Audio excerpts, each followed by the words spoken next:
way added a diagonal line by having the girl tip her toes up. Just tip your toe up. So now we're getting into portraiture, we're getting into body placement and that. You know, but usually with a woman, you want a woman to look more feminine and a man more masculine. So you just think in terms of those two. So you don't have a guy in a girly tilt. You have a guy in a strong masculine, and then you have a girl, you have her just stand in a nice flow. I do that nicely, don't I? Very experienced. So anyways, you've got the sun behind them. Very important that you make sure that there's definition so you can make it out. There's not a clumping going on. So you have to work that because there's absolutely no detail in them. The image is 100% drama. Okay? It's a sunset shot. When I was in fan shop for 45 minutes back in 1978, I only did one semester.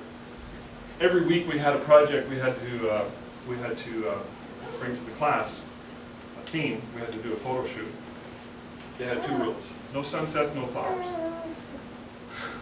Just so you all know, no sunsets, no flowers.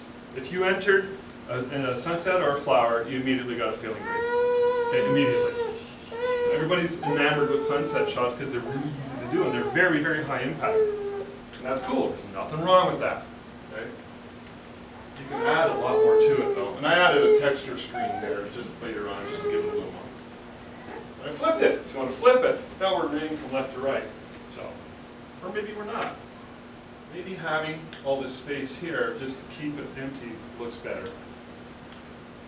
Okay. There's D-Day beaches, World War II. Again, strong vertical. My wife had been to Paris with her mom the year before, or a couple years prior. She said, you know, I want to go back to Paris. That's the only, I'll make you a deal. We'll go to Paris one day, but we got to spend half the time on World War II, which we did. So I shot and visited a lot of the sites. This is where the Canadians landed on Juno Beach. So, and I just put Danielle in there. And a lot of them didn't come home. They're there now, today. So that's where they're forever and ever. And there's Omaha Beach. So these are just snapshots. There's Cuba. Sky in Cuba. I love photographing the locals when I'm out and about. But you got to be kind of careful. You never know. Yeah. Sometimes they got old-fashioned. They might think you're a sorcerer or you're going to steal their soul. This guy was pretty cool. I just looked at him and he saw my camera. And it's cool. He started posing for me. This little boy here, stuff like that, little girl, I'm just connecting with her. I do that a lot with little kids. I look at them. And she got a little scared. This guy, he's a bad man. There's a Rasta in Jamaica. So if you want to try some cool stuff, get in close or get a telephoto.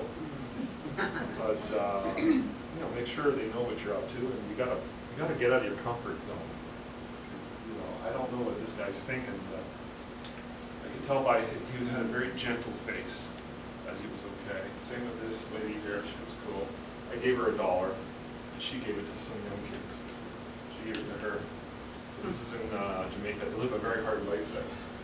Well, I went up to her, I said, "You gave the $1. Would you, is she your niece, your granddaughter?" She said, "Oh no, you got 2 healthy children." That's what she said. So her whole thing was helping the children. These are schoolgirls. They came by, they were walking by with their school uniforms on. And I love this picture. It's one of my favorite shots. And then we were up in the mountains doing the rivers in Jamaica. There was a Rastafarian, big, tall guy. He was, you know, doing what Rastas do. You know what Rastas do? They like the ganja. He was smoking some religious weed. Anyways, when he was done, I walked up to him. He says, "You want to take a picture of the Rasta?" I said, "Sure." I gave him $5 and started posing for him. Danielle came over, and you were 6 years old. And he goes, "Oh, you pretty girl." And he puts his hand out, and I backed up.